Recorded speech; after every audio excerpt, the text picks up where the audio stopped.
ਚਲੋ ਜੀ अस्सलाम वालेकुम ਕੀ ਹਾਲ ਹੈ ਸਰ? ਠੀਕ ਹੋ ਸਰ? ਆ ਦੇਖੋ ਵਾਪਡ ਵਾਲਿਆਂ ਦਾ ਕੰਮ, ਇਹ ਲਾਈਨਮੈਨ ਨੂੰ ਆ 2-3 ਮਹੀਨੇ ਹੋ ਗਏ ਨੇ ਸਾਡੇ ਕੋਲ ਪੈਸੇ ਲੈ ਗਿਆ ਦਾਵੇ, ਤੇ ਇੱਥੇ ਤਾਰਾਂ ਸਾਡੀਆਂ ਦਾ ਤੁਸੀਂ ਵੇਖੋ ਕੀ ਹਾਲ ਹੋਇਆ ਦਾਵੇ।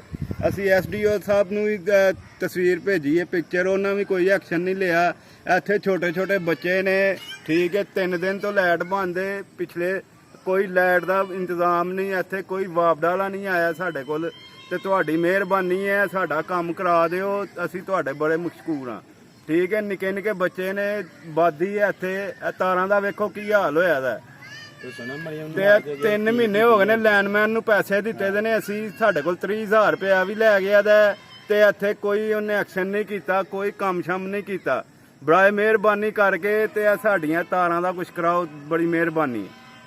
ਕੱਲ ਨੂੰ ਕੋਈ ਨੁਕਸਾਨ ਹੋ ਜਾਏ, ਕੋਈ ਬੱਚਾ ਚਮੜ ਜਾਏ, ਤੇ ਸਰ ਅਸੀਂ ਇਸ ਚੀਜ਼ ਦਾ ਜੁਰਮਦਾਰ ਨਹੀਂ, ਇਸ ਜੁਰਮਦਾਰ ਹੋਣਗੇ ਐਸਡੀਓ ਸਾਹਿਬ। ਠੀਕ ਹੈ ਸਰ, ਇਹ ਤਾਰਾਂ ਦਾ ਦੇਖ ਲਓ ਕੀ ਹਾਲ ਹੋਇਆ ਦਾ। ਇਹ ਨਿੱਕੇ ਨਿੱਕੇ ਬੱਚੇ ਆ ਰਹੇ ਨੇ, ਦੇਖੋ ਇਹ ਲੰਘਣ ਦਾ ਰਸਤਾ ਜੇ। ਠੀਕ ਹੈ, ਇਹ ਸਾਰੀਆਂ ਤਾਰਾਂ ਥੱਲੇ ਡਿੱਗੀ ਦੀਆਂ ਨੇ, ਬੜਾ ਮਿਹਰਬਾਨੀ ਕਰਕੇ ਤੇ ਇਹ ਕੰਮ ਹੱਲ ਕਰੋ।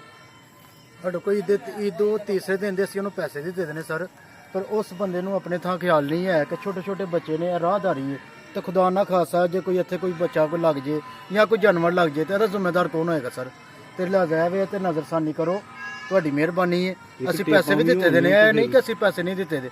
ਸਾਡੇ ਕੋਲ 30,000 ਰੁਪਇਆ ਲਿਆ ਸੁਲਤਾਨ ਸਾਹਿਬ ਨੇ ਗਿਣ ਕੇ, ਤੇ ਮਿਹਰਬਾਨੀ ਸੁਲਤਾਨ ਸਾਹਿਬ ਇਹ ਤੇ ਕੋਈ ਗੌਰ ਕਰੋ। ਖੁਦਾ ਨਾ ਖਾਸਾ ਤੇ ਕੁਝ ਹੋ ਗਿਆ, ਅਤੇ ਜ਼ਿੰਮੇਦਾਰ ਸੁਲਤਾਨ ਸਾਹਿਬ ਹੋਣਗੇ, ਐਸਡੀਓ ਸਾਹਿਬ ਹੋਣਗੇ ਰੰਗਪੁਰੇ ਵਾਲੇ। ਮਿਹਰਬਾਨੀ ਸਰ।